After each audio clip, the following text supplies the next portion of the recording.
കൊട്ടിപ്പാടുന്ന നാദം, സ്വർഗഭൂമിയിൽ സ്വപ്നം തേടും വ്യഥിത ഹൃദയന്റെ നാദം.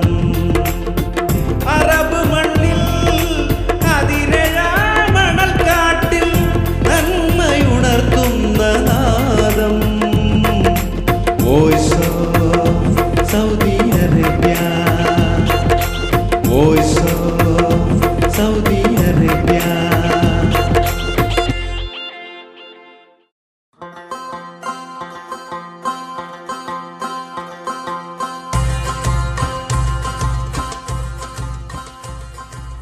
ഇന്ത്യ മഹാരാജ്യത്ത് ഫാഷിസത്തിൻ്റെ കരങ്ങൾക്ക് ശക്തി പ്രാപിക്കുകയാണോ? നിരന്തരമായി നടന്നുവരുന്ന മതേതരത്വ ധ്വംസനങ്ങൾക്കെതിരെയുള്ള പ്രതിരോധം ദുർബലമാവുകയാണോ?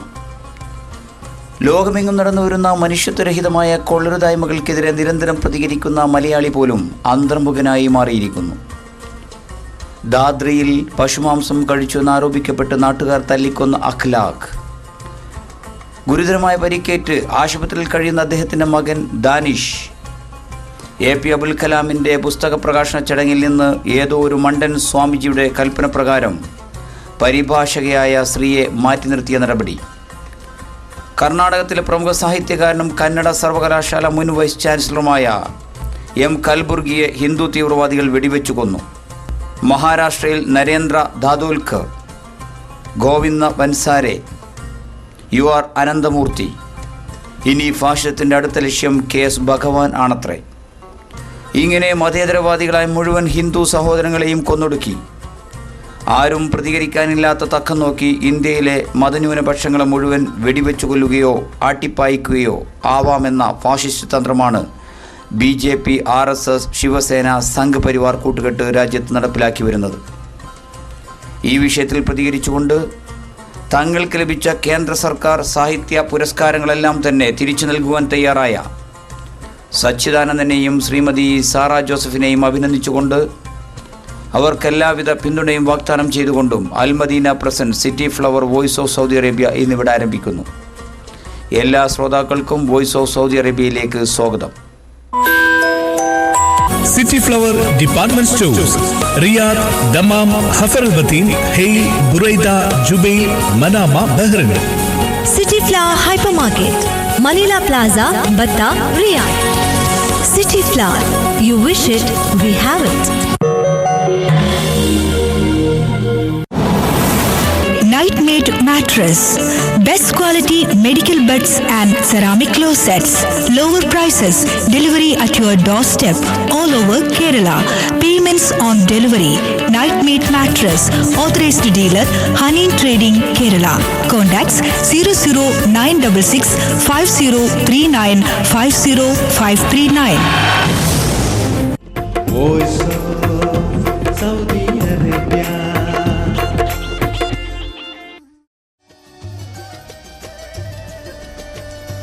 തീവ്രവാദത്തിന് ജാതിയോ മതമോ ഇല്ല.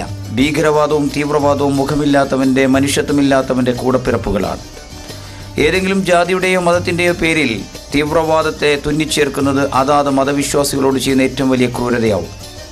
ഏതെങ്കിലും മുസ്ലിം നാമധാരികൾ കുറ്റകൃത്യങ്ങളും ഭീകരപ്രവർത്തനങ്ങളും നടത്തുമ്പോൾ അതിന് വലിയ വാർത്താ പ്രാധാന്യം നൽകുന്നവർ ക്രിസ്തുമത വിശ്വാസിയോ ഹിന്ദു മതവിശ്വാസിയോ അതേ തെറ്റുകൾ ചെയ്യുമ്പോൾ വാർത്തയല്ലാതെ പോകുന്നത് എന്തുകൊണ്ടാണ്? രാജ്യത്തിനു വേണ്ടി സമർപ്പിച്ച ഒരു സൈന്യാധിപൻ്റെ പിതാവാണ് ദാദ്രയിൽ അരുംകൊല ചെയ്യപ്പെട്ട അഖ്ലാഖ്.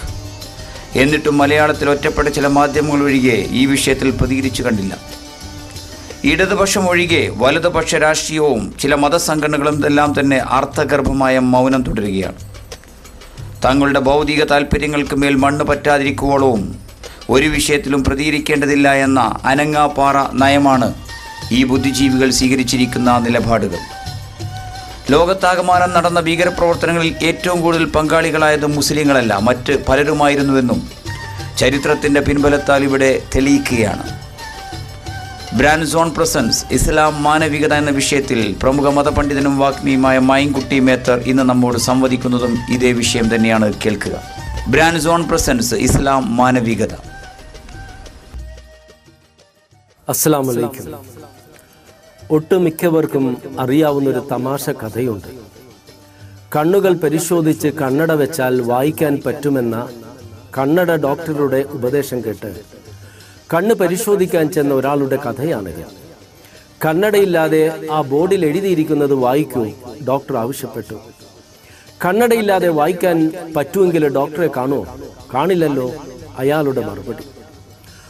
ഡോക്ടർ വ്യത്യസ്ത പവറുകളുള്ള ലെൻസുകൾ മാറ്റി മാറ്റി ഇട്ടിട്ട് അയാളോട് ബോർഡിൽ എഴുതിയിരിക്കുന്നത് വായിക്കാൻ ആവശ്യപ്പെട്ടു. എല്ലാ പ്രാവശ്യവും അയാളുടെ ഉത്തരം ഒന്ന് തന്നെ, എനിക്ക് വായിക്കാൻ പറ്റുന്നില്ല. ഡോക്ടർ അവസാനം ഏറ്റവും ഉയർന്ന പവറുള്ള ലെൻസ് ഇട്ടിട്ട് വായിക്കാൻ ആവശ്യപ്പെട്ടു. ഉത്തരം പഴയത് തന്നെ, എനിക്ക് വായിക്കാൻ പറ്റുന്നില്ല. ക്ഷമ നശിച്ച ഡോക്ടർ നിസ്സഹായതയോടെ പറഞ്ഞു, എന്നിട്ടും വായിക്കാൻ പറ്റുന്നില്ലെങ്കിൽ നിങ്ങൾ അന്ധനായിരിക്കും. കസാരയിൽ നിന്നും ചാടി എഴുന്നേറ്റ് അയാൾ ഉച്ചത്തിൽ പറഞ്ഞു, എനിക്ക് ഡോക്ടറെ കാണാലോ, ഈ മേശയും കാണാം, കസേരയും കാണാം, ആ ബോർഡും കാണാം. അപ്പോൾ ഡോക്ടർ പറഞ്ഞു, എന്നാൽ നിങ്ങൾക്ക് എഴുത്തും വായനയും അറിയില്ലായിരിക്കും. ഉടനെ മറുപടി വന്നു, ഞാൻ പള്ളിക്കൂടത്തിൽ പോയിട്ടില്ല. ഡോക്ടറല്ലേ പറഞ്ഞത് കണ്ണട വെച്ചാൽ വായിക്കാൻ പറ്റുമെന്ന്? ഡോക്ടർ അന്താളിച്ചു പോയി. എഴുത്തും വായനയും അറിയില്ലെങ്കിലും കണ്ണട വെച്ചാൽ വായിക്കാൻ കഴിയുമെന്ന് തെറ്റിദ്ധരിച്ച ആ മനുഷ്യനെ ഞാനും നിങ്ങളും വിഡ്ഢിയായി കണക്കാക്കും.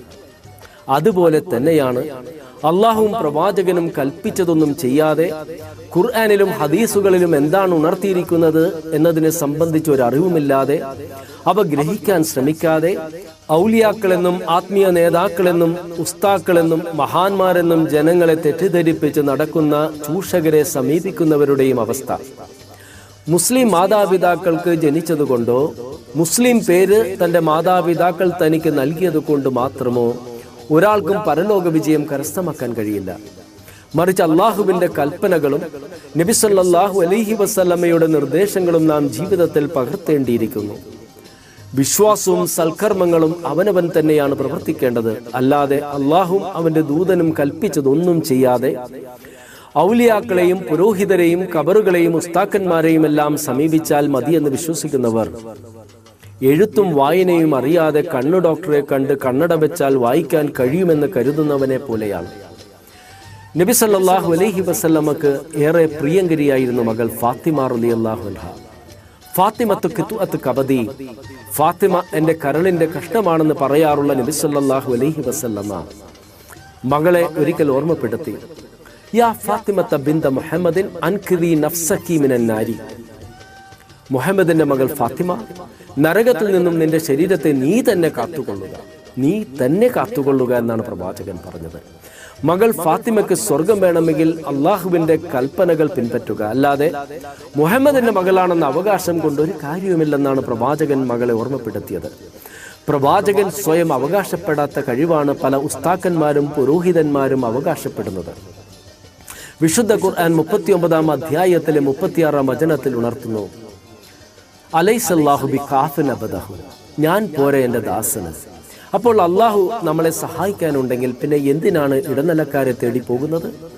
വിശുദ്ധ ഖുർആൻ 16-ാം അധ്യായത്തിലെ 97-ാം വചനത്തിൽ ഉണർത്തുന്നു, മൻ അമില സ്വാലിഹൻ മിൻ ദക്രിൻ ഔ ഉൻസ വഹുവ മുഅ്മിനുൻ ഫലനുഹ്യിയന്നഹു ഹയാത്തൻ ത്വയ്യിബ വലനജ്സിയന്നഹും അജ്റഹും ബിഅഹ്സനി മാ കാനൂ യഅമലൂൻ. ഏതൊരു പുരുഷനോ സ്ത്രീയോ സത്യവിശ്വാസിയായിക്കൊണ്ട് സൽക്കർമ്മങ്ങൾ പ്രവർത്തിക്കുന്ന പക്ഷം നല്ലൊരു ജീവിതം തീർച്ചയായും ആ വ്യക്തിക്ക് നാം നൽകുന്നതാണ്. അവർ പ്രവർത്തിച്ചു കൊണ്ടിരിക്കുന്നതിൽ ഏറ്റവും ഉത്തമമായ പ്രതിഫലം അവർക്ക് തീർച്ചയായും നാം നൽകുകയും ചെയ്യും. പ്രതിഫലം ലഭിക്കണമെങ്കിൽ അവനവൻ തന്നെ സൽക്കർമ്മങ്ങൾ ചെയ്യണം, അല്ലാതെ പുരോഹിതർക്കും മഹാന്മാരെന്ന് സ്വയം അവകാശപ്പെടുന്നവർക്കും മഹത്വവും അമാനുഷികതയും ചൂഷണത്തിനു വേണ്ടി അടിച്ചേൽപ്പിക്കപ്പെട്ടവർക്കും ഔലിയാക്കൾക്കും ഒന്നും ആരെയും രക്ഷിക്കാൻ കഴിയില്ല. വഖാല റബ്ബുക്കും ഉദ്ഊനി അസ്തജിബ് ലക്കും, നിങ്ങൾ എന്നോട് പ്രാർത്ഥിക്കൂ, ഞാൻ ഉത്തരം നൽകാമെന്ന വിശുദ്ധ ഖുർആനിലെ 40-ാം അധ്യായത്തിലെ 60-ാം വചനത്തിലെ അള്ളാഹുവിന്റെ വാഗ്ദാനവും ലഹാ മാ കസബതു വലക്കും മാ കസബതും വലാ തുസ്അലൂന അമ്മാ കാനൂ യഅമലൂൻ, അവർ പ്രവർത്തിച്ചതിന്റെ ഫലം അവർക്കാകുന്നു, നിങ്ങൾ പ്രവർത്തിച്ചതിന്റെ ഫലം നിങ്ങൾക്കും, അവർ പ്രവർത്തിച്ചതിനെ പറ്റി നിങ്ങൾ ചോദ്യം ചെയ്യപ്പെടുന്നതല്ല എന്ന വിശുദ്ധ ഖുർആനിലെ 2-ാം അധ്യായം 134-ാം വചനവും അല്ലാ തസിർ വാസിറത്തുൻ വിസ്റ ഉഖ്റ, അതായത് പാപഭാരം വഹിക്കുന്ന ഒരാളും മറ്റൊരാളുടെ പാപഭാരം വഹിക്കുകയില്ലെന്ന വിശുദ്ധ ഖുർആനിലെ 53-ാം അധ്യായം 38-ാം വചനങ്ങളുമെല്ലാം നമ്മെ വീണ്ടും വീണ്ടും ഓർമ്മപ്പെടുത്തുന്നത് സ്വന്തം കർമ്മങ്ങളിലൂടെ മാത്രമേ രക്ഷയുള്ളൂ എന്നാണ്. അള്ളാഹുവിലേക്ക് അടുപ്പിക്കാനായിട്ട് മാത്രം ഇടനിലക്കാരെ ആശ്രയിക്കാമെന്ന വാദം തെറ്റാണെന്ന് വിശുദ്ധ ഖുർആൻ 39 അധ്യായത്തിലെ 3-ാം വചനത്തിലൂടെ അള്ളാഹു നമ്മെ ഇപ്രകാരം അറിയിക്കുന്നു: അലാലില്ലാഹി ദീനുൽ ഖാലിസ്. അറിയുക, അള്ളാഹുവിന് മാത്രം അവകാശപ്പെട്ടതാകുന്നു നിഷ്കളങ്കമായ കീഴ്വണക്കം. വല്ലദീന തഖദൂ മിൻ ദൂനിഹി ഔലിയാ മാ നഅ്ബുദുഹും ഇല്ലാ ലിയുഖർരിബൂന ഇലല്ലാഹി സുൽഫ. അവന് പുറമെ രക്ഷാധികാരികളെ സ്വീകരിച്ചവർ പറയുന്നു, അള്ളാഹുവിലേക്ക് ഞങ്ങൾക്ക് കൂടുതൽ അടുപ്പമുണ്ടാക്കി തരാൻ വേണ്ടി മാത്രമാകുന്നു ഞങ്ങൾ അവരെ ആരാധിക്കുന്നത്. തുടർന്ന് അള്ളാഹു പറയുകയാണ്, അവർ ഏതൊരു കാര്യത്തിൽ ഭിന്നത പുലർത്തുന്നുവോ അതിൽ അള്ളാഹു അവർക്കിടയിൽ വിധി കൽപ്പിക്കുക തന്നെ ചെയ്യും. നുണയനും നന്ദി കെട്ടവനുമായിട്ടുള്ളവനാരോ അവനെ അള്ളാഹു നേർവഴിക്കാക്കുകയില്ല. അടുപ്പിക്കാനായിട്ടാണ് ഇടനിലക്കാരാകാമെന്ന വാദം ഈ വചനങ്ങളിലൂടെ തെറ്റാണെന്ന് അള്ളാഹു സംശയങ്ങൾക്ക് ഇട നൽകാതെ ഉണർത്തുന്നു. മേലുദ്ധരിച്ച സത്യം മനസ്സിലാക്കുന്ന ആർക്കും ഇടനിലക്കാരെ സമീപിക്കുക സാധ്യമല്ല.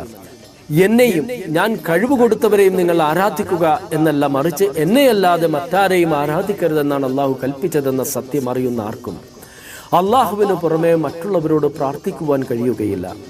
അള്ളാഹുവിന് പുറമെ ആരോടും സഹായം തേടാനും പറ്റില്ല. അപ്പോൾ ഖുർആനും പ്രവാചകനും എന്താണ് ഉണർത്തിയതെന്നറിയാൻ ശ്രമിക്കാതെ, ഖുർആനും പ്രവാചകനും നിർദ്ദേശിച്ച സൽക്കർമ്മങ്ങൾ അനുഷ്ഠിക്കാതെ, എല്ലാം ഔലിയാക്കളും ഉസ്താക്കന്മാരും നോക്കിക്കൊള്ളുമെന്ന് കരുതുന്നവർ എഴുത്തും വായനയും അറിയാതെ കണ്ണട വെച്ചാൽ വായിക്കാൻ സാധിക്കുമെന്ന് വിശ്വസിക്കുന്ന വിഡ്ഢികളെ പോലെയാണ്. അതിനാൽ സ്വയം വിഡ്ഢികളാകാതിരിക്കാൻ ശ്രമിക്കുക. അസ്സലാമു അലൈക്കും. Bahar Detergent, truly Arabian and world class, distributes a wide range of highly reputed brands like detergent powders, soaps, shampoos, laundry aids and household cleaning products. Bahar Detergent all over the kingdom and other GCC countries. Bahar, truly Arabian and truly world class. Shifa Al Jazeera Polyclinic, Family Clinic and Ikama Baldia Medical Center, Batta, Riyadh. 24 മണിക്കൂറും പ്രവർത്തിക്കുന്ന patient care വിഭാഗം. Shifa Al Jazeera polyclinic. Big budget ചിത്രങ്ങൾ box ഓഫീസിൽ മുഖം കുത്തി വീഴുമ്പോൾ ജനകീയ വിഷയങ്ങൾ കൈകാര്യം ചെയ്ത ശക്തമായ പ്രമേയങ്ങൾ ആവിഷ്കരിക്കപ്പെടുന്ന സിനിമാ ചരിത്രങ്ങൾ തന്നെ മാറ്റിയെഴുതിക്കൊണ്ടിരിക്കുകയാണ്. സമാനതകളില്ലാത്ത പ്രണയകാവ്യം മൊയ്തീൻ്റെയും കാഞ്ചനമാലയുടെയും പ്രണയം ഇന്ന് വരെയുള്ള പ്രണയ ചരിത്രങ്ങളെല്ലാം തന്നെ മാറ്റിയെഴുതുകയാണ്.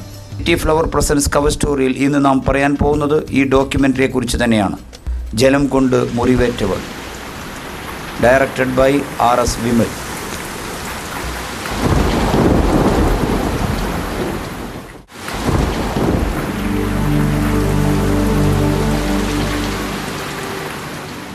ഇരുവഴിഞ്ഞി പുഴയിൽ പെയ്തു വീഴുന്ന ഈ മഴ, ഇത് കാഞ്ചനയുടെ കണ്ണീരിൻ്റെ മഴച്ചാറ്റിലാണ്.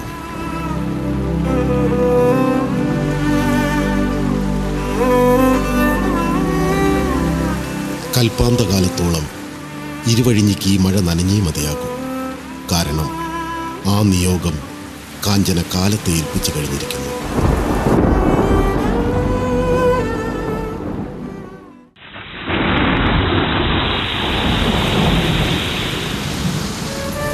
ആരാണ് കാഞ്ചന? ഒരു മന്വന്തരകാലത്തെ പ്രണയം മുഴുവനും ഒരു മനുഷ്യായുസ്സിൽ വേദനയോടെ സൂക്ഷിച്ചവൾ. ക്രിസ്തു ലോകത്തിനു വേണ്ടി ചെയ്ത ത്യാഗത്തിൻ്റെ 1000-ലൊരംശം പോലും ആവില്ലെങ്കിലും കാഞ്ചനയുടെ ത്യാഗം അനശ്വരമാണ്.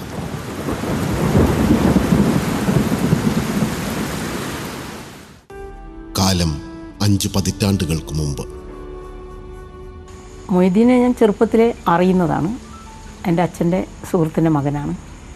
പിന്നെ ഞങ്ങൾ ഒന്നിച്ച് പഠിക്കുന്നത് 5ാം ക്ലാസ് മുതലാണ്. അന്നിവിടെ 5ാം ക്ലാസ് വരെ ക്ലാസ്സുകളുള്ളൂ. 6ാം ക്ലാസ് മുതൽ. 6ാം ക്ലാസ്സിൽ UP സ്കൂൾ ഉണ്ടായിരുന്നില്ല ഈ നാട്ടിൽ.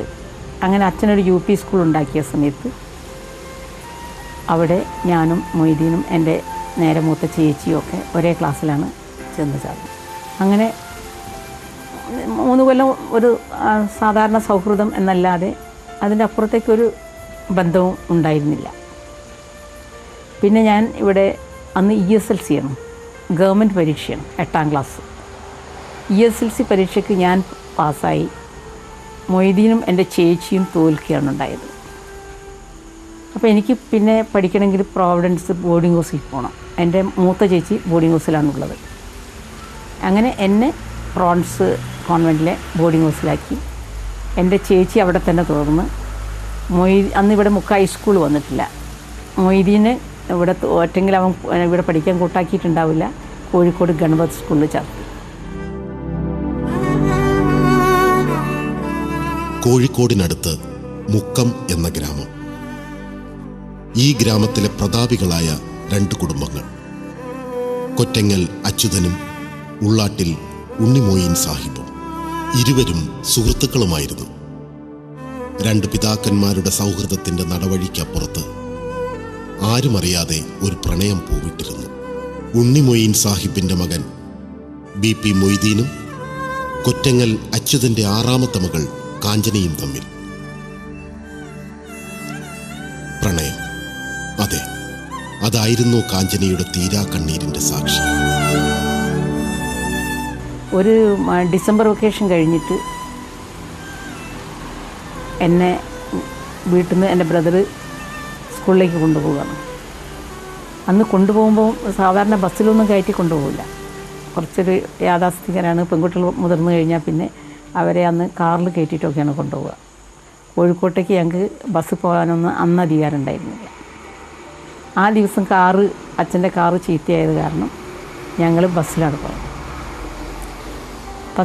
ബസ്സിൽ ഞാനിങ്ങനെ വെറുതെ CWMS ബസ് ഞാൻ ഓർമ്മിക്കുന്നുണ്ട്, പച്ച നിറമുള്ള ബസ്.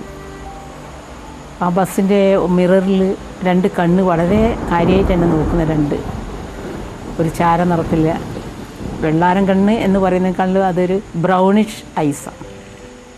ഒരു ബ്രൗണിഷ് ഐസ്, വളരെ മനോഹരമായ 2 കണ്ണുകൾ. ഞാനത്ര ശ്രദ്ധിക്കുന്നില്ല, പിന്നെയും നോക്കുന്നു. അപ്പോഴൊരു ചിരി കാണുന്നു, നല്ല കുഞ്ഞരി പല്ലുകൾ കാണിച്ചൊരു ചിരി. അപ്പോൾ പെട്ടെന്ന് ഞാൻ നന്നായി നോക്കുന്ന സമയത്താണ് അത് മൊയ്തീനാണെന്ന് മനസ്സിലാവുന്നത്. ഒരു പക്ഷേ അപ്പോഴാണ് തോന്നുന്നത് എൻ്റെ മനസ്സിൽ വ്യത്യസ്തമായൊരു ചിന്ത മൊയ്തീനെക്കുറിച്ചുണ്ടായത്. ഒരായുസ് മുഴുവൻ പ്രിയപ്പെട്ടവനെ ഓർത്തുള്ള ത്യാഗപൂർണമായ ജീവിതത്തിലേക്ക് ഒരു പ്രാർത്ഥന പോലെ കാഞ്ചനയെ മുട്ടുകുത്തിച്ചത് 2 നിമിഷങ്ങളാണ്. പിന്നെ ഒരിക്കലും എനിക്ക് ഒരു വാഴക്കുല എന്ന് പറഞ്ഞൊരു പുസ്തകം ബുക്ക് പോസ്റ്റായിട്ട് വരികയാണ്. അപ്പോൾ ആ പുസ്തകത്തിൽ ആളെ പേരെഴുതിയിട്ടില്ല. ഇതാരയച്ചത് അപ്പോൾ കോഴിക്കോട് തന്നെയാണ് അതിൻ്റെ, ആരും മനസ്സിലാകുന്നില്ല. അപ്പം കുട്ടികളെല്ലാം കൂടി ഇതാരയച്ചതെന്ന് പുസ്തകമല്ല, അതുകൊണ്ട് പിന്നെ കൈ കിട്ടുകയും ചെയ്തു. പിന്നെ ഒരു 2 ആഴ്ച കഴിഞ്ഞപ്പോൾ പെട്ടെന്ന് വേറൊരു പുസ്തകം. ആ പുസ്തകം ഒരു ന്യൂസ് ലെറ്ററൊക്കെ മാതിരിയുള്ളൊരു പുസ്തകം. ആ ന്യൂസ് ലെറ്റർ അതിൻ്റെ ഉള്ളിൽ ഓരോ പേജിൽ ഓരോ അക്ഷരത്തിൻ്റെ ഇംഗ്ലീഷ് അക്ഷരത്തിൻ്റെ ചുവടെ ഇങ്ങനെ മാർക്ക് ചെയ്തിട്ടുണ്ട്. അപ്പോൾ ആ ഓരോ പേജിൽ അങ്ങനെ അടുത്തടുത്തല്ല, ഒരു പേജ് ഇപ്പോൾ M എന്ന ഇവിടെയാണെങ്കിൽ അടുത്ത് O അല്ല, വേറൊരു സാധനം, അങ്ങനെ പല സ്ഥലത്താണ്. അപ്പോൾ കുട്ടികളെല്ലാം കൂടി അതെല്ലാം എടുത്ത് എഴുതാൻ തുടങ്ങി. ആരാധയച്ച എൻ്റെ ഫ്രണ്ട്സ് എല്ലാം എടുത്ത് എഴുതി ഇങ്ങനെ പല അക്ഷരങ്ങൾ. അപ്പോൾ M-ഉം O-ഉം I ഒക്കെ ആയ സമയത്ത് എൻ്റെ മനസ്സിൽ ഇത് പതിഞ്ഞൊരു ചിത്രമാണല്ലോ. പെട്ടെന്ന് എനിക്ക് പിടികിട്ടി ആരാണെന്ന്. അപ്പോൾ ഞാൻ അവരോട് മിണ്ടിയില്ല, പക്ഷെ എനിക്ക് മനസ്സിലായി.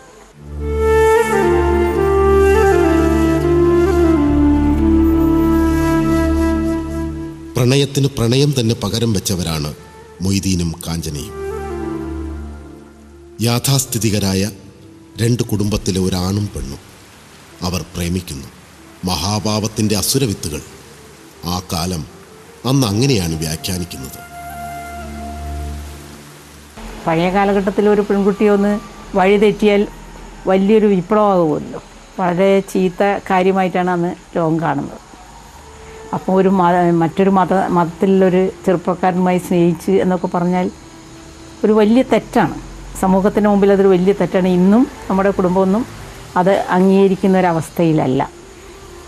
വർഗീയ വികാരം കൊണ്ടല്ല, അത് ഒരു യാഥാസ്ഥിക മനോഭാവം കൊണ്ട് മാത്രം.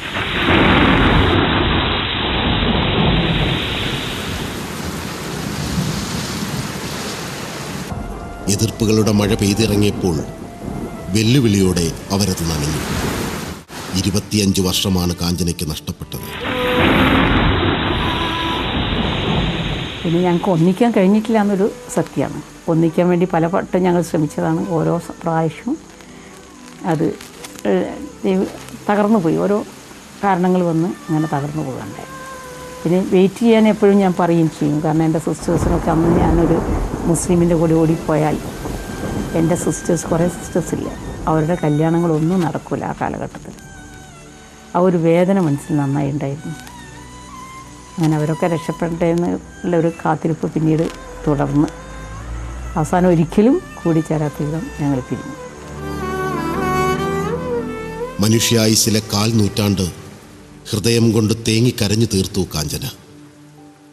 എങ്കിലും കാത്തിരുന്നു കാഞ്ചന, മൊയ്തീൻ തന്നെ കൂട്ടിക്കൊണ്ടുപോകുമെന്ന ഉറപ്പോടെ. 10 വർഷം ഞങ്ങൾക്ക് സംസാരിക്കാൻ പോലും കഴിഞ്ഞിട്ടില്ല. 10 years. മറ്റുള്ള സമയത്ത് എപ്പോഴെങ്കിലും ഏതെങ്കിലും, ഞാനിപ്പോൾ പുറത്തിറങ്ങി എന്ന് പറഞ്ഞാൽ പലരും ന്യൂസ് കൊടുക്കും, സുഹൃത്തുക്കൾ അങ്ങനെ പുറത്ത് പോയിട്ട്. പക്ഷേ 10 വർഷം ഞങ്ങൾ മിണ്ടിയിട്ട് പോലുമില്ല. ആ വർഷങ്ങളിൽ ഞങ്ങൾ കത്തിൽ കൂടിയല്ലാതെ മറ്റൊന്നും.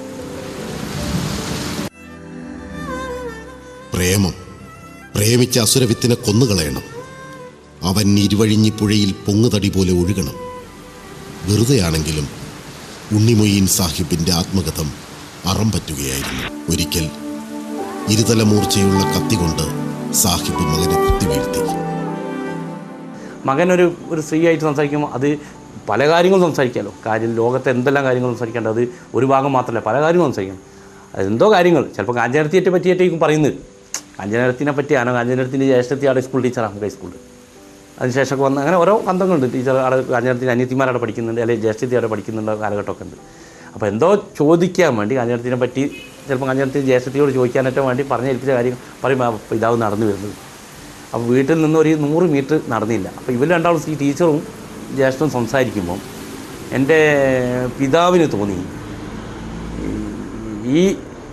ഈ സംസാരം സാധാരണ നമ്മളൊക്കെ ഇപ്പോഴും നമ്മൾ എങ്ങനെ എന്തെങ്കിലും ഇനി ശരിയാണെങ്കിലും നമ്മൾ മാറില്ല. പിതാവിനോ രക്ഷിതാവിനാണെന്നോ ജ്യേഷ്ഠൻ മാറാതെ ജ്യേഷ്ഠൻ്റെ തൻ്റെ അടുത്ത് നിൽക്കുകയും, പിതാവ് അതിനേക്കാൾ വലിയ അഭിമാനിയായ പിതാവ് അന്ന് മൂത്ത് നോക്കി എന്താടാന്നാണ് ഞാൻ ബാപ്പ അങ്ങനെ എനിക്കിപ്പോൾ ഓർമ്മയുണ്ട്. ഇവൻ എന്താണെന്ന് ചോദിച്ചപ്പോൾ ഇവനെന്തോ ധിക്കാരം പറഞ്ഞു, ജ്യേഷ്ഠനെന്തോ ധിക്കാരം പറഞ്ഞു. ധിക്കാരം പറഞ്ഞപ്പം പിതാവിന് സഹിച്ചില്ല, ബാപ്പയ്ക്ക് സഹിച്ചില്ല. ബാപ്പ അടുക്കുമ്പോൾ അവനെ ഓടി, ജ്യേഷ്ഠനെ ഓടി. അതേത് മക്കളായാലും ഓടും സ്വാഭാവികം ആ ഘട്ടം വരുമ്പോൾ. പക്ഷെ വാപ്പ എപ്പോഴും വാപ്പൻ്റെ ഒരു ഇതെന്താ വെച്ചാൽ വാപ്പൻ്റെ കാലിൽ തോക്കുണ്ടാവും, ആരെങ്കിലും കത്തി ഉണ്ടാവും. അപ്പം വാപ്പക്ക് ഒരു അപമാനം വന്നു എന്ന് കണ്ടപ്പം വാപ്പ ഓടിച്ചു. അതേ ഞാൻ പറഞ്ഞ വാപ്പൻ്റെ പീഡനം ജ്യേഷ്ഠൻ വാദിച്ചിട്ടുണ്ടല്ലോ, അതിൽ കുത്തി മലർത്തി. പക്ഷേ കുത്തി മലർത്തിയിട്ടും ആത്മധൈര്യവും തൻ്റെ പിതാവാണെന്ന് അപ്പം മൊയ്തീൻ തോന്നി. ബോധമില്ലാത്ത മൊയ്തീനെ ഹോസ്പിറ്റലുണ്ടായി. എൻ്റെ വാപ്പ നേരെ പോലീസ് സ്റ്റേഷനിൽ വന്ന് കത്തി എടുത്ത് എൻ്റെ മകനെ ഞാൻ കൊന്നു എന്നാണ്. സത്യത്തിൽ മരിച്ചില്ലായിരുന്നു. ഓർമ്മ വന്നപ്പോൾ നേരെ പോലീസ് സ്റ്റേറ്റ്മെൻ്റ് എടുത്തപ്പം ജ്യേഷ്ഠൻ്റെ ധീരമായ ഒരു സ്റ്റേറ്റ്മെൻറ്റ്, എന്നെ ആരും കുത്തിയില്ല, എന്നെ ആരും കത്തി ഉപയോഗിച്ചിട്ടില്ല, ഞാൻ വെറുതെ ഓടി കമ്മ്യൂണിസ്റ്റ് അപ്പൻ വീണ്. കമ്മ്യൂണിസ്റ്റ് അപ്പ എന്ന് പറഞ്ഞൊരു അപ്പുണ്ട്, അപ്പക്കാട്, അപ്പച്ചുള്ളി. അന്ന് റോഡിലൊക്കെ എന്നത്തെ ധാറിങ്ങൊന്നുമില്ല. കമ്മ്യൂണിസ്റ്റ് അപ്പയിൽ വീണ് എൻ്റെ ജ്യേഷ്ഠൻ്റെ എൻ്റെ വയറിൽ കയറിയതാണ്, എന്നെ ആരും കുത്തിയില്ല.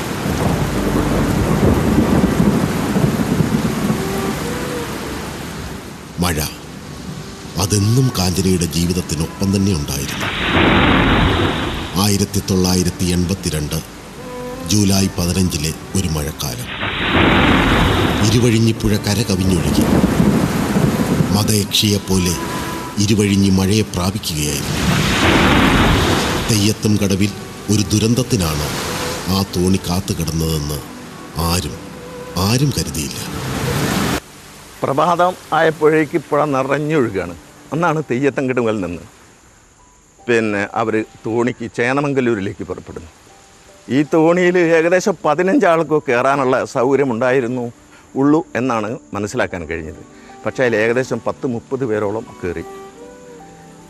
ഒരു 10 മീറ്റർ കരയിൽ നിന്ന് പുറത്തേക്ക് വിട്ടപ്പോൾ തന്നെ തോണി ആടിയുലഞ്ഞു.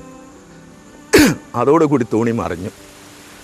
ശക്തിയായ ഒഴുക്കിൽപ്പെട്ട ആളുകൾ, പ്രത്യേകിച്ച് മുക്കത്ത് ഭാഗത്ത് പാരലൽ കോളേജിൽ പഠിക്കാൻ വരുന്ന കുട്ടികൾ, അങ്ങനെ കുറേ വിദ്യാർത്ഥികളും അല്ലാത്ത ഒരുപാട് ആളുകളുണ്ടായിരുന്നു. ഒഴുക്കുന്നതനുസരിച്ച് ഒഴുകി. തോണിയിൽ ഒരുപാട് ആളുകൾ അള്ളിപ്പിടിച്ചുകൊണ്ടിരുന്നു. ചേന്നമംഗലൂർ സ്കൂളിലെ കോയസൻ മാസ്റ്ററുടെ ഭാര്യയും ഒരു കുട്ടിയും തന്നെ മൊയ്തീൻ അവരെ ഊർപ്പടക്കി പിടിച്ചുകൊണ്ടിരുന്നു. അപ്പോഴേക്കും 1-2 ചെറുപ്പക്കാർ അവിടെ കുളിച്ചുകൊണ്ടിരിക്കുന്ന ചെറുപ്പക്കാർ ഈ ദൃശ്യം കണ്ട് പുഴയിലേക്ക് ചാടി ഇറങ്ങി നീന്തി.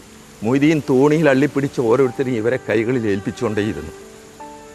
പക്ഷേ അവസാനമായപ്പോഴേക്ക് ഈ തോണി താഴോട്ടൊഴുകി. അപ്പോൾ അവർ പറഞ്ഞു, മാനുക്കാക്ക എന്നാണ് മൊയ്തീനെ വിളിക്കുക. അവർ മാനുക്കാക്ക രക്ഷപ്പെടുമെന്ന് പറഞ്ഞിട്ട്. അപ്പം മൊയ്തീൻ പറഞ്ഞു, നിങ്ങൾ നോക്കണ്ട, മറ്റുള്ളവരെ നോക്കിയാൽ മതി. അതൊക്കെ അന്നത്തെ മാതൃഭൂമിയിൽ വളരെ വ്യക്തമായി വന്നതാണ്. എന്നെ നോക്കണ്ട എന്ന് മൊയ്തീൻ പറഞ്ഞ് മറ്റുള്ളവരെ ഇവരെ കൈകളിൽ ഏൽപ്പിച്ചുകൊണ്ടിരിക്കുന്ന സന്ദർഭത്തിലാണ് ഇത് ചുഴിയിൽ പെട്ടെന്ന് തോണിയോടുകൂടി താഴുകയാണ്. സ്വന്തം പിതാവ് കുത്തിവീഴ്ത്തിയിട്ടും മരണത്തിന് കീഴടങ്ങാതിരുന്ന മൊയ്തീനെ പക്ഷേ ഇരുവഴിഞ്ഞിപ്പുഴ ചതിച്ചു. പെയ്തു വീണ മഴയും ഇരുവഴിഞ്ഞിയുടെ ചുഴിയും മൊയ്തീനെ കാഞ്ചനയില്ലാത്ത ലോകത്തേക്ക് കൊണ്ടുപോയപ്പോൾ ഒരിക്കലും നിലയ്ക്കാത്ത കണ്ണീരിൻ്റെ മഴക്കാലം നിമിഷങ്ങൾ എണ്ണി നനയാൻ കാഞ്ചന സ്വയം തീരുമാനിക്കുകയായിരുന്നു. നമ്മൾ പറയല്ലോ സതി നിർത്തൽ ചെയ്തെന്നൊക്കെ.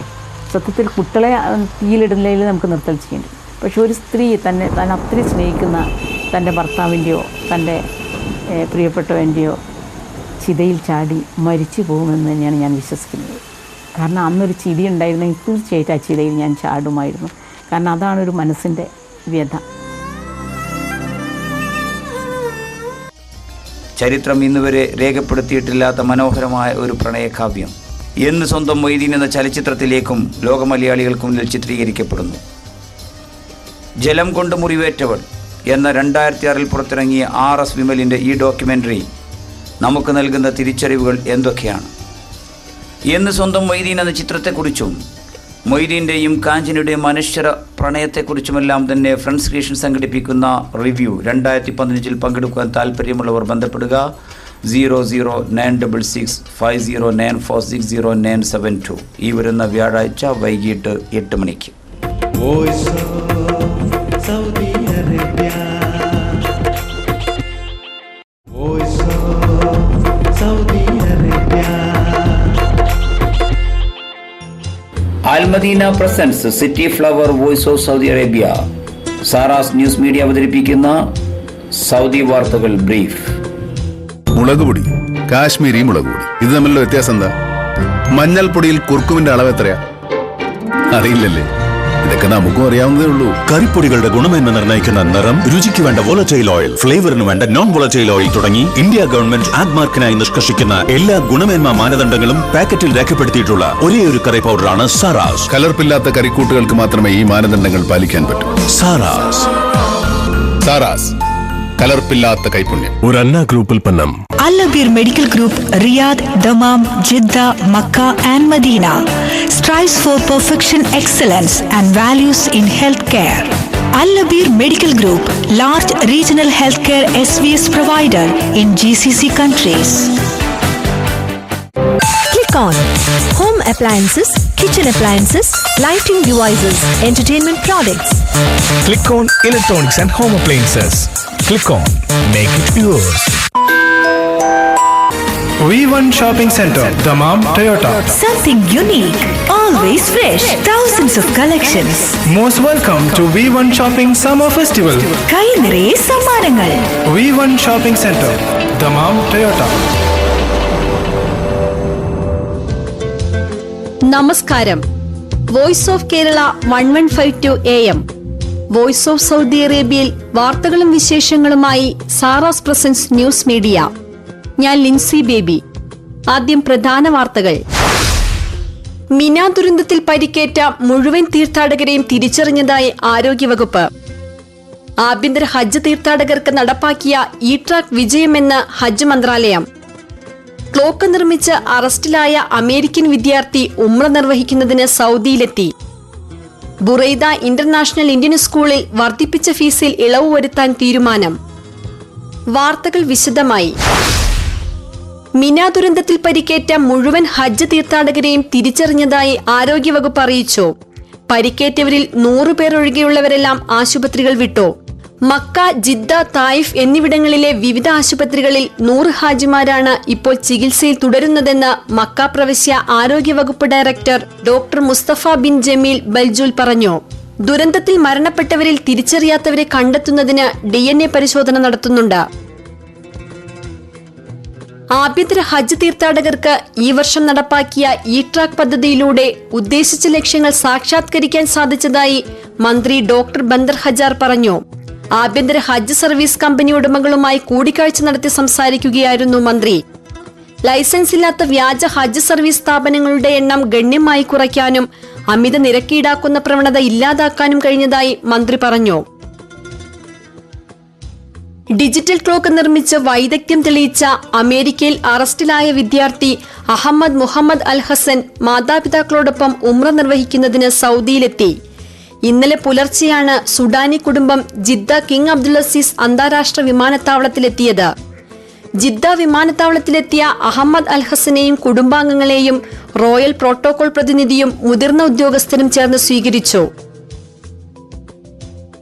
ബുറൈദ ഇന്റർനാഷണൽ ഇന്ത്യൻ സ്കൂളിൽ വർദ്ധിപ്പിച്ച ഫീസിൽ ഇളവ് വരുത്താൻ മാനേജ്മെന്റ് കമ്മിറ്റി തീരുമാനിച്ചു. നിലവിൽ ഇന്ത്യൻ വിദ്യാർത്ഥികൾക്ക് 40 റിയാലും വിദേശ രാജ്യങ്ങളിലെ കുട്ടികൾക്ക് 100 റിയാലുമായിരുന്നു പ്രതിമാസം വർദ്ധിപ്പിച്ചിരുന്നത്. ഇത് ഇന്ത്യൻ കുട്ടികൾക്ക് 25 റിയാലും വിദേശ രാജ്യങ്ങളിലെ കുട്ടികൾക്ക് 75 റിയാലും എന്ന തോതിലാണ് പുനഃക്രമീകരിച്ചിരിക്കുന്നത്. സൗദിയിലെ പോലീസ് പട്രോളിംഗ് വിഭാഗത്തിൽ നടപ്പാക്കിക്കൊണ്ടിരിക്കുന്ന പരിഷ്കാരം കിഴക്കൻ പ്രവിശ്യയിലും നിലവിൽ വന്നു. നഗരങ്ങളിലും ഗ്രാമങ്ങളിലും മോഷണവും പിടിച്ചുപറിയും കണ്ടെത്തുന്നതിനുള്ള പോലീസ് പട്രോളിംഗ് വിഭാഗത്തിന് സൗദി ആഭ്യന്തര മന്ത്രാലയം നടപ്പാക്കി വരുന്ന പരിഷ്കാരമാണ് കിഴക്കൻ പ്രവിശ്യയിലും ആരംഭിച്ചിരിക്കുന്നത്. റിയാദിലും പിന്നീട് ജിദ്ദയിലും നേരത്തെ നടപ്പാക്കിയ പരിഷ്കാരം 3ാം ഘട്ടമായാണ് കിഴക്കൻ പ്രവിശ്യയിൽ നടപ്പാക്കുന്നത്. സർക്കാർ സർവീസിൽ ജോലി വാഗ്ദാനം നൽകുന്ന വ്യാജന്മാർക്കെതിരെ സിവിൽ സർവീസ് മന്ത്രാലയം മുന്നറിയിപ്പ് നൽകി. ജോലി നേടുന്നതിന് മന്ത്രാലയത്തിന്റെ വെബ്സൈറ്റ് വഴി ബന്ധപ്പെടണമെന്നും പണം നൽകി ജോലി നേടാൻ ആർക്കും കഴിയില്ലെന്നും സ്വദേശി പൌരന്മാർക്ക് നൽകിയ മുന്നറിയിപ്പിൽ സിവിൽ സർവീസ് മന്ത്രാലയം വക്താവ് ഹമീദ് ബിൻ ഇബ്രാഹിം അൽ മുനൈഫ് പറഞ്ഞു. യുവ കലാസാഹിതി റിയാദ് ഘടകത്തിന്റെ ആഭിമുഖ്യത്തിൽ ഫാസിസത്തിന്റെ ചങ്ങലപ്പൂട്ട് എന്ന വിഷയത്തിൽ പ്രഭാഷണവും സംവാദവും സംഘടിപ്പിച്ചു. സബീന എം സാലി അധ്യക്ഷത വഹിച്ചു. മുൻ മന്ത്രി KE ഇസ്മായിൽ ഉദ്ഘാടനം ചെയ്തു. ബിനോയ് വിശ്വം മുഖ്യപ്രഭാഷണം നടത്തി. ഫാസിസത്തോട് കാട്ടുന്ന മൗനം അപകടമാണെന്നും നിഷ്പക്ഷത അപരാധമാണെന്നും സമൂഹം ജാഗ്രതയാകേണ്ട സമയം അതിക്രമിച്ചു കഴിഞ്ഞുവെന്നും ബിനോയ് വിശ്വം പറഞ്ഞു. ഇറാഖ് അതിർത്തിയോട് ചേർന്ന് കിടക്കുന്ന സൗദി അറേബ്യയുടെ വടക്കുകിഴക്ക് പ്രവിശ്യയായ അറാറിലെ മലയാളി മാധ്യമ പ്രവർത്തകർ അറാർ പ്രസ് ഫോറം രൂപീകരിച്ചു. കുഞ്ഞമ്മദ് പട്ടാമ്പി അധ്യക്ഷത വഹിച്ചു. പ്രസിഡന്റായി കുഞ്ഞമ്മദ് കൂരാച്ചുണ്ടിനെയും ജനറൽ സെക്രട്ടറിയായി സലീം പാനൂരിനെയും തിരഞ്ഞെടുത്തു. കുഞ്ഞമ്മദ് പട്ടാമ്പിയാണ് ട്രഷറർ. ഷാനവാസ് കോട്ടയം, നിസാർ താമരക്കുളം, സക്കീർ താമരത്, അനീഷ് വെള്ളലശ്ശേരി എന്നിവരാണ് പ്രവർത്തക സമിതി അംഗങ്ങൾ. റിയാദ് ISF കാസർഗോഡ് ജില്ലാ കൺവെൻഷൻ ബഷീർ കാരന്തൂർ ഉദ്ഘാടനം ചെയ്തു. TK നസീർ അധ്യക്ഷത വഹിച്ചു. PS അൻവർ, സുബൈർ എന്നിവർ പ്രസംഗിച്ചു. സംഘപരിവാർ ഭീകരത എന്നും വളർന്നിട്ടുള്ളത് കൃത്യമായ വർഗീയ ചേരിതിരിവുകൾ സൃഷ്ടിച്ചുകൊണ്ടാണെന്ന് CPI കേന്ദ്ര കമ്മിറ്റി അംഗം ബിനോയ് വിശ്വം അഭിപ്രായപ്പെട്ടു. ഫാസിസ്റ്റ് ഭീകരതയ്ക്കെതിരെ ജാഗ്രതാ സദസ്സ് എന്ന പ്രമേയത്തിൽ നവയുഗം കലാ സാംസ്കാരിക വേദി സംഘടിപ്പിച്ച ചടങ്ങിൽ മുഖ്യപ്രഭാഷണം നടത്തുകയായിരുന്നു അദ്ദേഹം. ത്രിതല പഞ്ചായത്തുകളിൽ UDF സ്ഥാനാർത്ഥികളെ വിജയിപ്പിക്കണമെന്ന് ജിദ്ദ KMCC സെൻട്രൽ കമ്മിറ്റി തെരഞ്ഞെടുപ്പ് കൺവെൻഷൻ പ്രവാസികളോട് അഭ്യർത്ഥിച്ചു. നാട്ടിലും പ്രവാസ ലോകത്തും പ്രചാരണം നടത്താനും ജിദ്ദ KMCC തീരുമാനിച്ചു. വ്യാജ സർട്ടിഫിക്കറ്റ് ഹാജരാക്കിയ ഫിലിപ്പൈൻ സ്വദേശി അറസ്റ്റിൽ. റോയൽ കമ്മീഷൻ ആസ്ഥാനമാക്കിയുള്ള പ്രമുഖ നിർമ്മാണ കമ്പനിയിൽ ജോലി നോക്കി വരികയായിരുന്ന ഫിലിപ്പൈൻ സ്വദേശിയാണ് അറസ്റ്റിലായത്. ന്യൂകാസിൽ സ്പോർട്സ് ക്ലബ് ജേഴ്സി അഖിലേന്ത്യാ ഫുട്ബോൾ താരം അയൂബ് ചെർപ്പളശ്ശേരി UP ഇസ്ഹാക്കിന് നൽകി പ്രകാശനം ചെയ്തു. VT റസൽ അധ്യക്ഷത വഹിച്ചു. കേന്ദ്ര വിദേശകാര്യ മന്ത്രാലയത്തിന്റെ വിശ്വ ഹിന്ദി സമ്മാൻ പുരസ്കാരം Dammam Indian school upper primary വിഭാഗം ഹെഡ്മാസ്റ്റർ മുഹമ്മദ് ഇസ്മായിലിന് ലഭിച്ചു. ദേശീയ ഭാഷയായ ഹിന്ദിയുടെ ആഗോള പ്രചരണത്തിന് നൽകിയ സേവനത്തിനാണ് പുരസ്കാരം. ഹജ്ജ് നിർവഹിക്കാനെത്തിയ കോഴിക്കോട് താമരശ്ശേരി സ്വദേശിനി ജമീല ബഷീർ ജിദ്ദയിൽ മരിച്ചു. അസുഖം ബാധിച്ചതിനെ തുടർന്ന് 2 ആഴ്ചയോളമായി ജിദ്ദ ഈസ്റ്റ് ജനറൽ ആശുപത്രിയിൽ ചികിത്സയിലായിരുന്നു. വേങ്ങര കണ്ണമംഗലം സ്വദേശി KP ഇബ്രാഹിം മക്കയിൽ നിര്യാതനായി. 50 വയസ്സായിരുന്നു. അവസാനമായി പ്രധാന വാർത്തകൾ വീണ്ടും. മിന ദുരന്തത്തിൽ പരിക്കേറ്റ മുഴുവൻ തീർത്ഥാടകരെയും തിരിച്ചറിഞ്ഞതായി ആരോഗ്യവകുപ്പ്. ആഭ്യന്തര ഹജ്ജ് തീർത്ഥാടകർക്ക് നടപ്പാക്കിയ ഇ-ട്രാക്ക് വിജയമെന്ന് ഹജ്ജ് മന്ത്രാലയം. ക്ലോക്ക് നിർമ്മിച്ച് അറസ്റ്റിലായ അമേരിക്കൻ വിദ്യാർത്ഥി ഉംറ നിർവഹിക്കുന്നതിന് സൗദിയിലെത്തി. ബുറൈദ ഇന്റർനാഷണൽ ഇന്ത്യൻ സ്കൂളിൽ വർദ്ധിപ്പിച്ച ഫീസിൽ ഇളവ് വരുത്താൻ തീരുമാനം. വാർത്തകളും വിശേഷങ്ങളും അവസാനിക്കുന്നില്ല. സാറാസ് ന്യൂസ് മീഡിയ വീണ്ടും നാളെ ഇതേ സമയം. ശുഭരാത്രി. സൗദിയിലെ മണലാരണ്യത്തിൽ ചരിത്രം എഴുതിക്കൊണ്ട് സൗദിയിലെ വാർത്തകളും വിശേഷങ്ങളുമായി സൗദിയിൽ നിന്നും വോയിസ് ഓഫ് സൗദി അറേബ്യ. ശനി മുതൽ വ്യാഴം വരെ UAE സമയം രാത്രി 9 മണി മുതൽ. Voice of Saudi Arabia on your favorite AM frequency. Voice of Kerala 1152 AM. മലയാളത്തിന്റെ നേർശബ്ദം. Saudi Arabia. Voice of Saudi Arabia.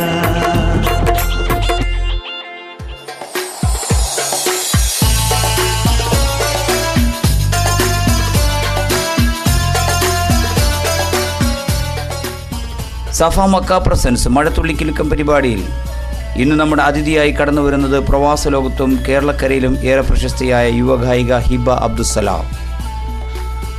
ഒട്ടേറെ റിയാലിറ്റി ഷോകളിൽ നമുക്കേറെ സുപരിചിതയായ ഹിബ സലാം വോയിസ് ഓഫ് സൗദി അറേബ്യക്കായി മനസ്സ് തുറക്കുന്നു.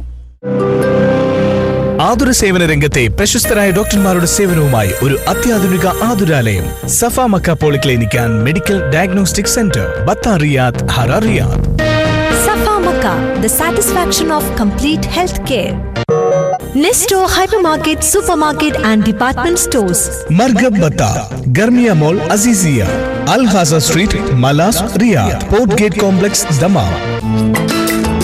BPL Cargo, unique and leading cargo service in Saudi Arabia.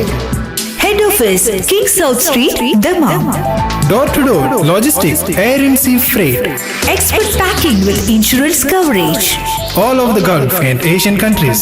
BPL Cargo. Innovative transportation solution that meets global business demands. പുകൾപെറ്റ മലബാറിന്റെ രുചിപ്പെരുമയുമായി new Malabar rice. All over the kingdom and other GCC countries. New Malabar Rice and Abu Sana Gold Chocolate.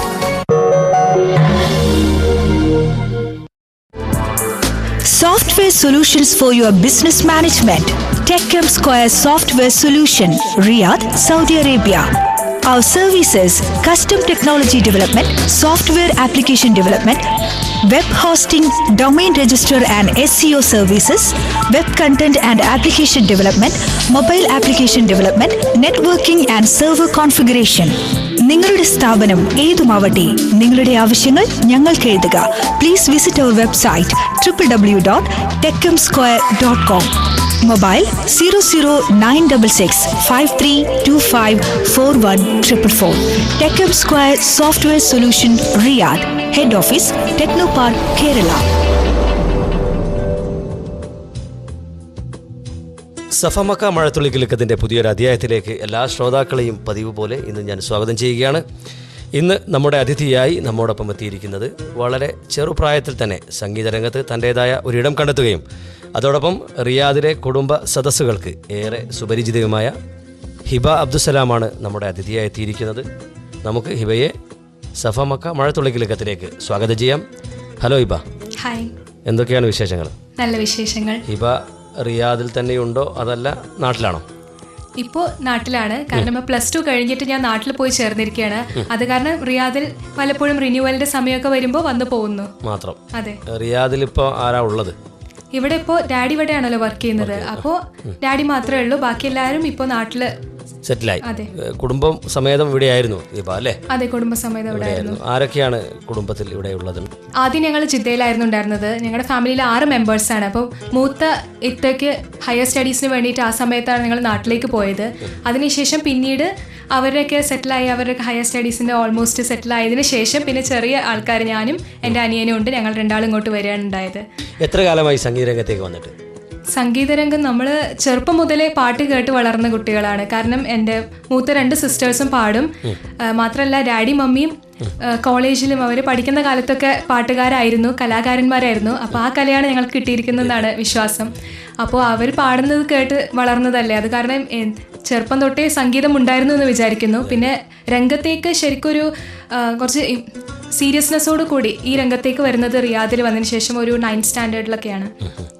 ആരാണ് ഈ രംഗത്തേക്ക് വരാൻ റിയാദിൽ പ്രചോദനമായത്? പ്രചോദനം എല്ലാവരും പ്രചോദനമായിരുന്നു. കാരണം പ്രത്യേകിച്ച് ഇപ്പോൾ ഞങ്ങൾ ചെറുതായിരിക്കുന്ന സമയത്ത് എൻ്റെ മൂത്ത 2 സിസ്റ്റേഴ്സും ഇതുപോലെ പരിപാടികളിൽ സജീവമായിരുന്നു, ജിദ്ദയിലായിരുന്നു. അപ്പോൾ ശരിക്കും അവരാണ് വലിയ മോട്ടിവേഷൻ. പിന്നെ എല്ലാത്തിനും ബാക്ക് സപ്പോർട്ട് നൽകുന്നത് മമ്മിയാണ്. പിന്നെ തീർച്ചയായും ഡാഡി ഉള്ളതുകൊണ്ടാണ് നമുക്ക് എല്ലായിടത്തും എത്താൻ പറ്റുന്നത്. ആരാണ് കൂടുതൽ സപ്പോർട്ട്? ആരുടെ ഭാഗത്താണ് കുടുംബത്തിൽ? അങ്ങനെ എടുത്തു പറയാൻ പറ്റില്ല, പക്ഷെ എന്നും മോറൽ സപ്പോർട്ട് മമ്മിയുടെ ഭാഗത്തു നിന്ന് തന്നെയാണ്. മമ്മി പാട്ട് പാടാറുണ്ടോ? മമ്മി പണ്ട് പാടിയിരുന്നു, പക്ഷെ ഇപ്പോൾ പാടുന്നില്ല. റിയാദിലെ മറക്കാൻ പറ്റാത്ത വേദികൾ ഏതൊക്കെയാണ്? റിയാദിലെ ഓരോ വേദിയിലും മറക്കാനാവാത്ത അനുഭവങ്ങൾ ഉണ്ടായിട്ടുണ്ട്. പിന്നെ പ്രത്യേകിച്ച് എടുത്ത് പറയുകയാണെങ്കിൽ ഞങ്ങൾ ആദ്യമായിട്ട് റിയാദിലെ വേദിയിൽ ഇൻട്രൊഡ്യൂസ് ചെയ്യപ്പെടുന്നത് മാപ്പിളകല അക്കാഡമിയുടെ പരിപാടിയിലായിരുന്നു. അന്ന് ഇല്യാസ് മണ്ണാർക്കാട്, അദ്ദേഹം അലാലിയ സ്കൂളിൽ ടീച്ചറാണ്. അദ്ദേഹം പറഞ്ഞിട്ട് അദ്ദേഹം ഞങ്ങളുടെ ഫാമിലി മെമ്പർ കൂടിയാണ്. അപ്പോൾ ഇല്യാസങ്ങളിലൂടെയാണ് നമ്മൾ ഈ വേദിയിലേക്ക് ആദ്യമായിട്ട് വരുന്നത്. ശരിക്കും പറഞ്ഞാൽ മാപ്പിളപ്പാട്ടുകൾ അതുവരെ കേൾക്കാറുണ്ടായിരുന്നില്ല. ആ ഒരു വേദിയിലൂടെയാണ് മാപ്പിളപ്പാട്ട് ഞങ്ങൾക്ക് പരിചയമാവുന്നത്. പിന്നീട് മറക്കാനാവാത്ത വേദികൾ എന്ന് പറയുമ്പോൾ ഒരുപാട് ഇവിടെ വന്നതിന് ശേഷം, ഇവിടെ വന്നതുകൊണ്ടാണെന്ന് എനിക്ക് തോന്നുന്നു, ഒരുപാട് സെലിബ്രിറ്റീസ്, നാട്ടിൽ നിന്ന് വരുന്ന സെലിബ്രിറ്റീസിനെ കൂടെ പാടാനുള്ള അവസരം കിട്ടിയിട്ടുണ്ട്. OICC, KMCC തുടങ്ങിയ സംഘടനകളുടെ പരിപാടികളൊക്കെ. ഹിബ കുറച്ചു മുമ്പേ പറഞ്ഞു മാപ്പിള കലാ അക്കാഡമിയിലൂടെ വന്നിട്ടാണ് മാപ്പിളപ്പാട്ടിനെ കുറിച്ച് കേൾക്കുന്നതെന്ന്. സ്വാഭാവികമായും ഹിബ ഒരു മുസ്ലിം ഫാമിലിയിൽപ്പെട്ട മെമ്പറാണ്. എന്തുകൊണ്ടാണ് അങ്ങനെ മാപ്പിളപ്പാട്ടിനെ അതിനു മുമ്പേ കേൾക്കാതെ പോയത്? മാപ്പിളപ്പാട്ട് കേൾക്കാറുണ്ടായിരുന്നില്ല എന്നുള്ളതല്ല, പക്ഷെ പാടിയിരുന്നില്ല. കേൾക്കുമായിരുന്നു, പക്ഷെ പാടിയുണ്ടായിരുന്നില്ല. അതെ, പാടി നോക്കിയപ്പോൾ എന്ത് തോന്നി? പാടിയപ്പോൾ ഇഷ്ടമായി. തീർച്ചയായും നമ്മൾ ആ പാട്ടുകൾ കേട്ട് തുടങ്ങിയപ്പോഴാണ് മാപ്പിളപ്പാട്ടിന്റെ ഭംഗി എന്താണെന്ന് തിരിച്ചറിയാൻ തുടങ്ങിയത്. വേദനിപ്പിക്കുന്ന എന്തെങ്കിലും അനുഭവങ്ങൾ റിയാദിലുണ്ടായിട്ടുണ്ടോ? റിയാദിലെ വേദികളിൽ വേദനിപ്പിക്കുന്ന അനുഭവങ്ങളെന്ന് അങ്ങനെ അതുപോലുള്ള അനുഭവങ്ങൾ നമ്മൾ ഓർത്ത് വെക്കാറില്ലല്ലോ. എപ്പോഴും നമ്മൾ പോസിറ്റീവായിട്ട് ചിന്തിക്കണം എന്നാണ് വിചാരിക്കുന്നത്. അതുകൊണ്ട് നല്ല അനുഭവങ്ങൾ മാത്രം ഓർമ്മയിൽ സൂക്ഷിക്കാൻ ആഗ്രഹിക്കുന്നുള്ളൂ. റിയാദിൽ ഒരുപാട് സാംസ്കാരിക സംഘടനകളുണ്ട്. അവരുടെ ഭാഗത്തു നിന്നുള്ള സപ്പോർട്ട് ഈ മേഖലയിൽ ഹിബയ്ക്ക് എത്രത്തോളം ഉണ്ടായിരുന്നു? ശരിക്കും എനിക്ക് തോന്നുന്നത് ഒരു സിംഗർ എന്ന നിലയിലാണെങ്കിലും ഒരു കലാകാരി എന്ന നിലയിലാണെങ്കിലും ഞാൻ എന്നെ തന്നെ തിരിച്ചറിയുന്നത് ഇതുപോലുള്ള ഈ ഓരോ സംഘടനകളും തന്നിട്ടുള്ള വേദികളിലൂടെയാണ്. ഒരുപക്ഷെ നാട്ടിലായിരുന്നെങ്കിൽ നമ്മൾ സ്കൂൾ യൂത്ത് ഫെസ്റ്റിവലിലൊക്കെ പങ്കെടുക്കുമായിരുന്നിരിക്കാം. പക്ഷെ എന്നാലും ഇവിടെ വന്നതുകൊണ്ട് ഇവിടെ ഓരോ ആഴ്ചതോറും വരുന്ന കോമ്പറ്റീഷൻസ് ആയിക്കോട്ടെ, മറ്റ് കൾച്ചറൽ പരിപാടികളായിക്കോട്ടെ, അത് നമുക്ക് തന്ന അവസരങ്ങളാണ് ആ കലയെ വളർത്താൻ എന്നെ ഹെൽപ്പ് ചെയ്തിട്ടുള്ളത്. അതല്ലേ. അപ്പോൾ നമ്മൾ കുറച്ച് നേരം സംസാരിച്ചു. ഇനി നമുക്ക് നല്ലൊരു പാട്ട് കേൾക്കാം. എന്താ നമ്മുടെ പ്രേക്ഷകർക്ക് വേണ്ടി ഹിബ ഏത് പാട്ടാണ് ആദ്യമായിട്ട് പാടുന്നത്? ആദ്യം ഏതായാലും ഒരു ഡിവോഷണൽ സോങ് ആയിക്കോട്ടെ. തീർച്ചയായിട്ടും. ഇത് അഫ്സൽക്ക പാടിയ ഒരു ഗാനമാണ്, അല്ലാ അല്ലാ യാദൽ ജലാലി എന്ന് തുടങ്ങുന്ന ഗാനം. മനോഹരമായ ഗാനമാണ്. നമുക്ക് ആ പാട്ട് കേട്ടിട്ട് തിരിച്ചു വരാം അല്ലേ? ഓക്കെ.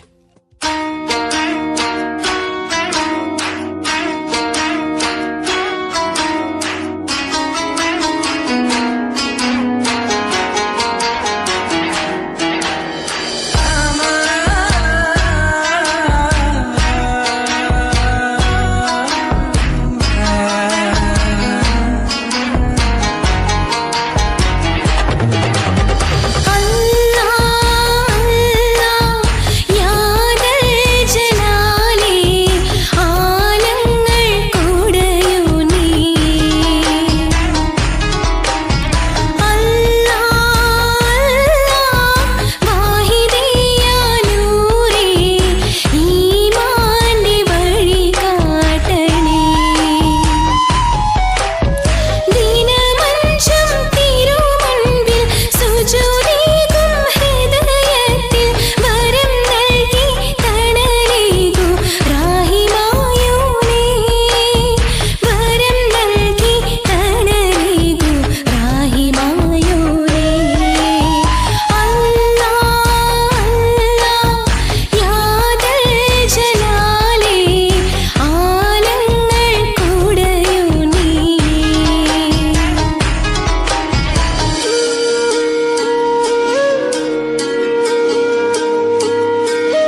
Welcome back. എല്ലാ ശ്രോതാക്കളെയും ഒരിക്കൽ കൂടി സഫ മക്ക മഴത്തുള്ളി കിലുക്കത്തിലേക്ക് ഞാൻ സ്വാഗതം ചെയ്യുകയാണ്. ഇന്ന് നമ്മുടെ അതിഥിയായി നമ്മോടൊപ്പം ഹിബ അബ്ദുസലാമാണ് നമ്മോടൊപ്പം ഉള്ളത്.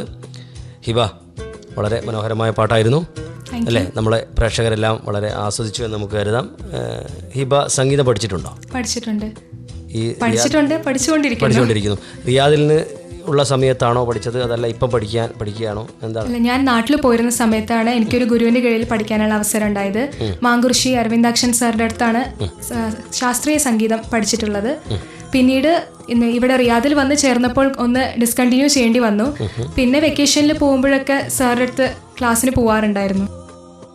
അപ്പം ഹിബ, നമ്മുടെ സഫ മക്ക മഴത്തുള്ളി കിലുക്കത്തിൻ്റെ ഇന്നത്തെ സമയം ഇവിടെ അവസാനിക്കുകയാണ്. നാളെ വീണ്ടും നമുക്ക് കാണാം, കൂടുതൽ വിശേഷങ്ങൾ പങ്കുവെക്കാം അല്ലേ? ഓക്കെ, പ്രിയ ശ്രോതാക്കളെ, സഫ മക്ക മഴത്തുള്ളി കിലുക്കത്തിൻ്റെ ഇന്നത്തെ സമയം ഇവിടെ അവസാനിക്കുകയാണ്. നാളെ വീണ്ടും നമ്മൾ ഹിബയുമായി കണ്ടുമുട്ടും വരെ നിങ്ങൾക്കെല്ലാവർക്കും നല്ലൊരു ശുഭരാത്രി. ഞാൻ Shafi Kinalur. Grand Mart Hypermarket. Incredible prices that no one can beat. Special offers, latest collections. An excellent shopping experience. Grand Mart Hypermarket, King Khalid Street, Dammam. Atlas Jewelry, ജനകോടികളുടെ വിശ്വസ്ത സ്ഥാപനം. ഇനി ആഭരണങ്ങൾ വാങ്ങുന്നത് അറ്റ്ലസ് ജ്വല്ലറിയിൽ നിന്ന് മാത്രം. Atlas jewellery, Lulu mall Batha Riyadh, Jamal commercial centre Batha Riyadh, ladies market Dammam, gold market Jubail, Souq Dahab Jeddah. Atlas jewellery, എന്നും പ്രവാസികളോടൊപ്പം.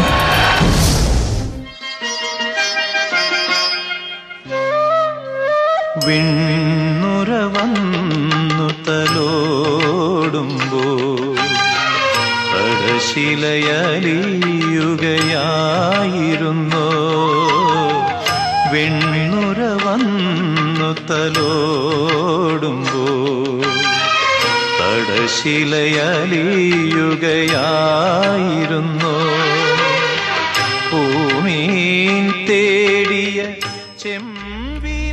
Voice of Saudi അറേബ്യയുടെ ഈ അധ്യായം ഇവിടെ അവസാനിക്കുന്നു. കൂടുതൽ വിഭവങ്ങളോടെ, ജനകീയ പരിപാടികളോടെ ഇനിയും വോയിസ് ഓഫ് സൗദി അറേബ്യ നിങ്ങളോടൊപ്പം ഉണ്ടാവും. നിങ്ങളുടെ നിർദ്ദേശങ്ങൾ, വിമർശനങ്ങൾ ഞങ്ങൾക്ക് എഴുതുക. ഞങ്ങളുടെ വിലാസം VOKSaudi@gmail.com. മൊബൈൽ 00966509460972. അടുത്ത അധ്യായത്തിൽ വീണ്ടും കടന്നു വരും വരെ നന്ദി, നമസ്കാരം, അസ്സലാമലൈക്കും. യാത്രാമൊഴിയാണോ